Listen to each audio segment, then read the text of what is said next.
Les vraies voix Sud Radio, 17h-20h, Philippe David. Retour des vraies voix avec Philippe Bilger, Céline Revel-Dumas et François Cereza. Le conseil scientifique s'est prononcé ce matin pour la sortie du pass sanitaire après une période de préparation entre le 15 novembre et la fin de l'année. Une épine dans le pied du gouvernement puisque Jean Castex avait annoncé un projet de loi pour le 13 octobre prochain afin de prolonger celui-ci. Gabriel Attal ayant même évoqué une prolongation jusqu'à l'été vu le calendrier électoral.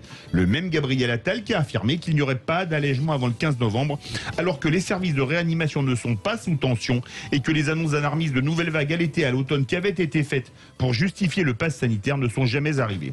Le pass sanitaire doit-il s'arrêter le plus tôt possible? Vous êtes 95,5% à dire oui sur Twitter. Avec nous, Fabien Di Filippo, député Les Républicains de Moselle. Bonsoir. Bonsoir. Cette déclaration du Conseil scientifique, c'est une grosse épine dans le pied du gouvernement? Je ne sais pas si c'est une épine, mais en tout cas, on remet un peu de bon sens dans des décisions qui ont été guidées par des arrière-pensées un peu politiques. C'est la manière, troisième étape de la crise sanitaire, c'est la manière, si vous voulez, pour le gouvernement de se donner les atours de l'autorité, alors qu'il est très faible sur les aspects régaliens. Mais si on va dans le fond des choses, il est clair que ce pass sanitaire, déjà, regardez bien les courbes de contamination. Il entre en vigueur à la mi-août. Si on regarde le pic des contaminations réellement, on voit qu'elles ont commencé à décroître dès après le 10 août. Donc, eh bien, il n'a pas apporté grand-chose sur le plan sanitaire. C'est la vaccination très importante en amont qui a permis d'avoir moins de contamination et d'avoir un niveau de gravité des contaminations et de saturation des urgences qui était bien moindre que d'habitude. Donc ça, c'est une vraie raison déjà à la base de relativiser l'importance de ce pass sanitaire et de le faire durer le moins longtemps possible. Philippe Bilger. Monsieur le député, est-ce qu'à votre avis, la politique du gouvernement sur tous les plans à l'heure actuelle ne lui permet pas de bénéficier d'une sorte de crédit? J'entends par là que le régalien, de mon point de vue, demeure sa grande faiblesse, mais est-ce que vous admettriez que sur le plan sanitaire, les derniers éléments et les derniers mois ont été un relatif succès, de la même manière que les embellis, plus que ça peut-être, sur le plan économique et social? Est-ce que les Républicains sont dans ce créneau d'argumentation ou pas du tout? Fabien Di Filippo. Vous savez, quand on veut gouverner, on a surtout une action sur les choses à très long terme. Moi, je me réjouis qu'avec la vaccination, et regardez bien, qui a permis une vaccination très rapide de la population? Moi, je peux vous donner des exemples. Tous les centres de vaccination ici ont été tenus ou par des bénévoles ou organisés par les collectivités locales qui ont tenu plus que leur rôle. Donc, il faut aussi donner du crédit à nos élus locaux dans le déploiement de la vaccination. Que le gouvernement en tire certains bénéfices, dont acte, c'est très bien. Ça a permis de compenser une partie de ces retards au début de la gestion de crise. Maintenant, vous parlez des aspects économiques. Mais en injectant 300 milliards d'euros de manière sèche dans l'économie à crédit complètement. Mais mon fils de 5 ans aurait pu éviter une succession de dépôts de bilan et provoquer une reprise plus rapide que prévu et gonfler les chiffres de la consommation. L'inquiétude que j'ai, elle n'est pas pour aujourd'hui, elle est pour le moyen terme à partir de 2023 quand ça aura des répercussions. Donc, vous avez employé le bon mot, le gouvernement a du crédit. Le problème, c'est que ce n'est pas du crédit au sens de crédibilité, c'est du crédit qu'il a utilisé au sens de dette pour les générations futures. Et si on compare aux pays voisins qui ont eu moins de coupures d'activité et qui ont moins obéré leurs finances publiques, force est de constater qu'il y a eu plus de coupures d'activité en France et qu'on a été moins bon, moins 10 ans par rapport aux autres pays. Et ça, on ne peut pas quand même fermer les yeux dessus. Il y a une anesthésie actuellement. La morphine de l'argent public fait que des entreprises ont pu reconstituer leur trésorerie, qu'un certain nombre de citoyens ont pu garder leur emploi. C'est très bien, mais ce n'était pas optimal et il va falloir payer cette facture Macron tôt ou tard. Alors je ne peux pas moi m'en satisfaire parce que gouverner un pays, je regarde très très loin devant. Céline Revel-Dumas. Oui, sur le pass sanitaire, on peut aussi signaler qu'on est dans une année électorale. C'est quand même pas anodin. Le gouvernement va être extrêmement précautionneux avant de prendre des décisions qui pourraient mettre à mal sa popularité. Le pass sanitaire ne passe pas très bien, si on peut dire ça comme ça. Donc, le prolonger peut avoir des conséquences sur la prochaine élection. Justement, Fabien Di Filippo, pour l'après 15 novembre, même si on le prolonge jusqu'au 16 novembre, alors ce qui est évidemment caricatural, il faudrait un nouveau vote du Parlement. Je remets une louche à ce qu'a dit Céline Revel-Dumas. Ça s'annoncerait comment, vous qui êtes régulièrement au Palais Bourbon ?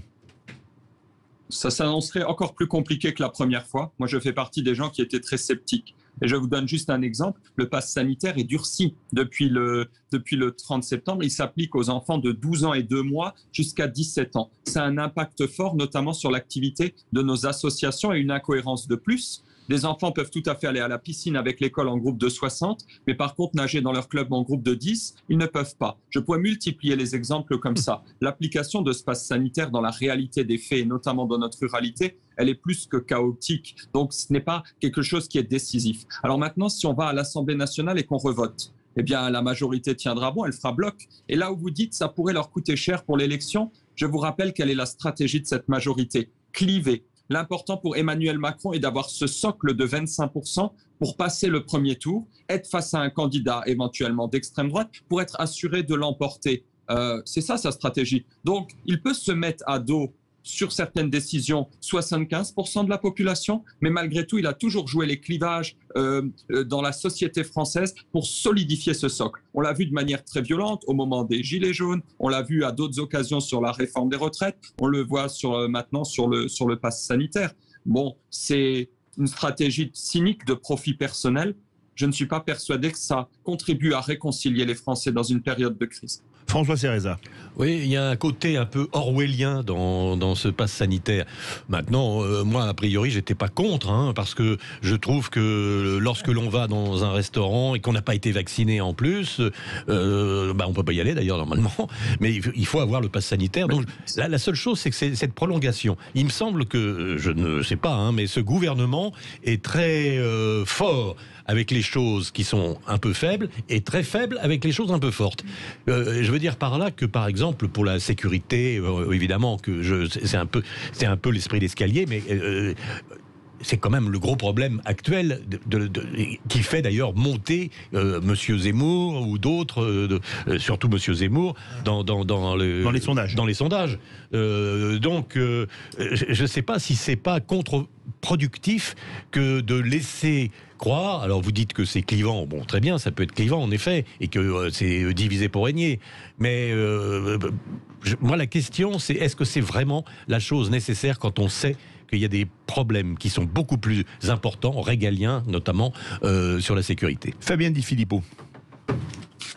La France, vous voyez, c'est comme un grand paquebot, et lui faire changer d'orientation, eh bien, on ne peut pas avoir d'activité à court terme ou la brutaliser, sinon ça a des mauvaises conséquences. Et donc aujourd'hui, on est en fin de quinquennat. La question qu'on se pose, c'est pas ce que peut Emmanuel Macron, ce qu'il peut encore changer avec son gouvernement qui n'a plus aucune légitimité démocratique. Pour les mois qui viennent, ça c'est une cause perdue.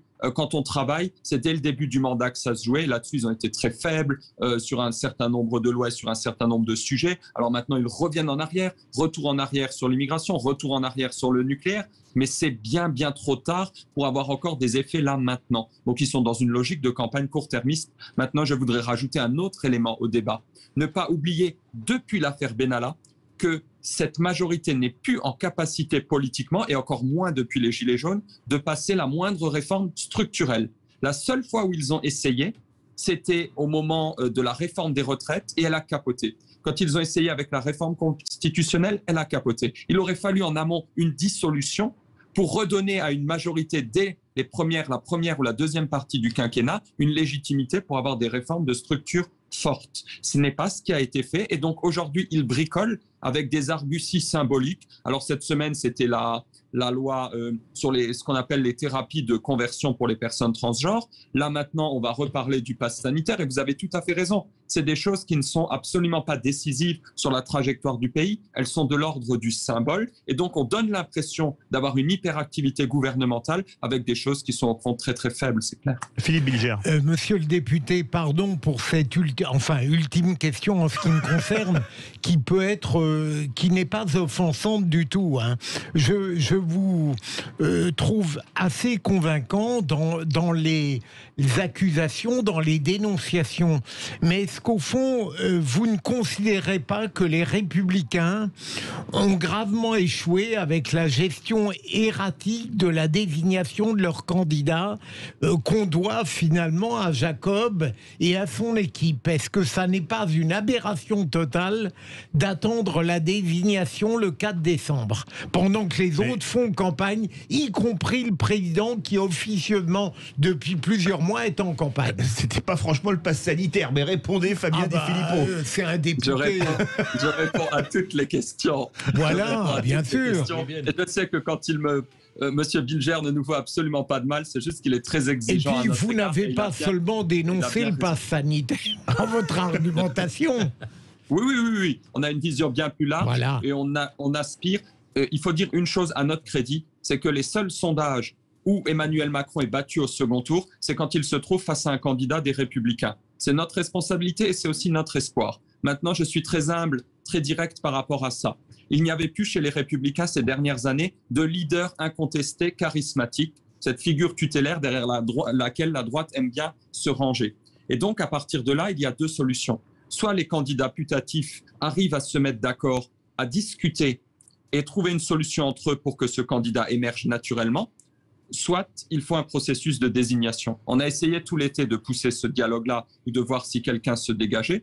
Ce n'est pas suffisamment ou ce n'est pas complètement le cas. Et donc, il faudra le départager. Les militants ont choisi que ce serait au travers d'un vote. Je pense que non seulement ils vont déjà être en campagne là maintenant et développer leurs propositions dans la campagne pour le Congrès, donc ce ne sera pas complètement un temps perdu, même si moi je fais partie de ceux qui aimeraient bien qu'on passe notre temps non pas à débattre entre nous, mais à nous opposer à la politique d'Emmanuel Macron. Là-dessus, c'est clair à 100%, je vous le concède. Mais par contre, à partir du 4 décembre, il restera encore 4 mois jusqu'au premier tour. Le temps politique s'est vraiment accéléré. Les dynamiques sont très rapides dans un sens comme dans l'autre. Et j'ai bon espoir que le Congrès, s'il réussit à mettre tous les candidats d'accord et qu'on se range tous derrière celui qui gagnera, eh bien derrière, on peut faire une bonne campagne de 4 mois. Je suis d'accord, on aurait aimé aller plus vite, on aurait aimé que ce soit plus simple, mais on fera le maximum jusque-là. François Cereza, vous voulez réagir, non? Oui, si. Non, mais dans le micro. Hein. Oui, pardon. C'est comme Philippe Bilger, c'est contagieux, vous ne parlez plus dans les micros. Je suis je suis complètement bilgerisé. On est poli, quoi. Et dites-moi, en candidat, si vous aviez, par exemple, Zemmour, qu'est-ce que ça ferait? Ah oui, bien là, on n'est plus du tout dans le pass sanitaire, là. Ah oui, moi j'aimerais bien revenir. Alors, justement, on revient sur le pass sanitaire. C'est une Revel du Non, mais je dis ça, c'est parce qu'il y a une dynamique. Il faudrait dépasser le pass sanitaire. Mais le débat, c'est le pass sanitaire. La politique, c'est beaucoup plus intéressant. C'est un pass salutaire. Voilà. Céline Revel-Dumas. C'est un bon mot. À partir du 15 octobre, il faut quand même se souvenir que les tests sont payants. Absolument. Le PCR, c'est 44 € et le test antigénique, c'est 22 €. Donc ça veut dire que là où le gouvernement laissait le choix, le fait de prolonger potentiellement ce pass sanitaire, alors que beaucoup de Français comptaient sur les tests, va obliger un certain nombre d'entre eux à se vacciner s'ils veulent continuer à avoir une vie, on peut dire, normale. Fabien Di Filippo.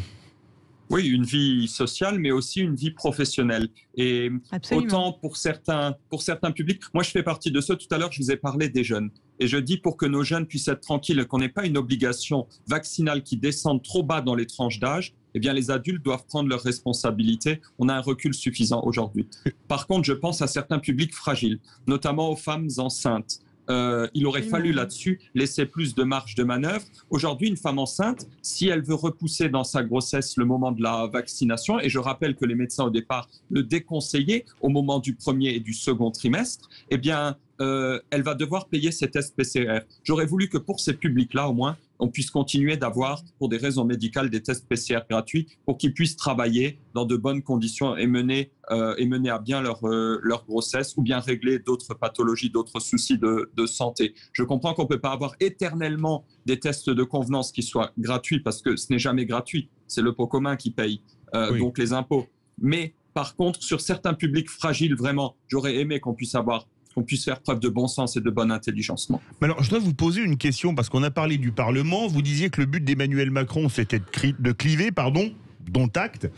Mais après le Parlement, alors déjà il y a le Sénat, on ne sait pas ce qui votera, mais c'est toujours l'Assemblée nationale qui a raison si on doit prolonger le pass sanitaire.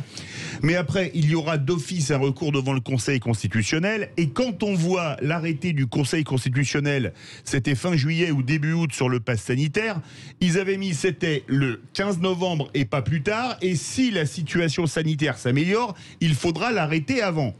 Est-ce que vous imagineriez le Conseil constitutionnel, alors que les services de réanimation sont loin d'être débordés, alors que nombre de personnes dans la population sont vaccinées, beaucoup plus qu'en juillet dernier, et que toutes les catastrophes qu'on nous prévoyait n'ont pas eu lieu, est-ce que vous imagineriez le Conseil constitutionnel ne pas censurer une prolongation du pass sanitaire ?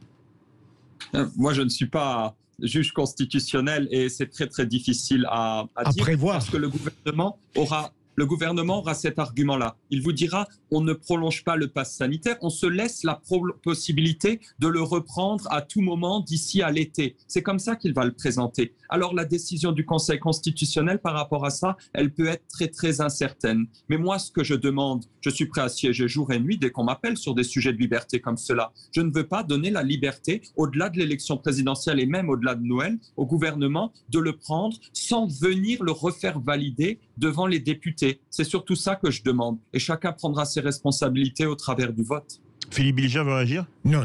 Ah bon, Céline Revel. Alors, Céline Revel, il faut quand même souligner que c'est une maladie dont on n'a pas complètement la maîtrise. C'est-à-dire qu'il peut aussi potentiellement y avoir un variant. On ne sait pas ce qui va se passer cet hiver.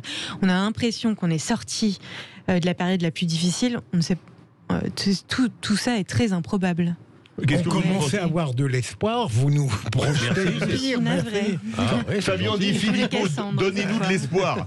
Parce que c'est vrai qu'avec les variants qu'on nous a annoncés, il y avait le brésilien, le sud-africain, le britannique, l'anglais, il y avait un variant. On n'a pas eu notre français. On n'a pas eu, comme on a raté notre coup, évidemment. Il y a une constante depuis le début, c'est qu'il y a eu beaucoup de variants. Ils ont toujours été plutôt plus contagieux, mais aujourd'hui on a, vous l'avez dit, quasiment 4 personnes sur 5 qui sont vaccinées. Mais par contre, on a toujours eu une létalité au fur et à mesure des vagues qui était moins grande et des cas graves qui étaient en recul aussi. Donc bien sûr, il peut encore y avoir des variants et il y en aura encore. Il peut encore y avoir des vagues ou des vaguelettes, mais elles n'entraîneront plus la saturation des urgences telle qu'on l'a connue il y a un an de ça ou il y a 1 an et demi de ça. Et c'est par rapport à ces choses-là qu'il faut se positionner. Il faut l'espérer en tout cas, mais on ne peut pas en être sûr. Si je décris votre propos, il faut arrêter le pass sanitaire parce que maintenant, je crois qu'on était à 66% de la population bivaccinée et je crois qu'on est à plus de 80% en monovaccinés. Si on compte les monovaccinés, c'est ça ? Oui. Moi, je vous dis, de toute façon, j'ai voté contre la première fois parce que je sais très bien quelles sont les difficultés d'application, comment ça se passe sur le terrain et les problèmes que ça va poser à la jeunesse. Je voterai encore moins pour un pass sanitaire aujourd'hui. Et en tout état de cause, si on n'avait pas mis en place le pass sanitaire, on serait arrivé peu ou prou exactement au même résultat sanitaire. Merci beaucoup Fabien Di Filippo, député Les Républicains de la Moselle. Verdict sur Twitter. Le pass sanitaire doit-il s'arrêter le plus tôt possible ? Vous êtes 94,7% à dire oui. On se retrouve dans quelques instants.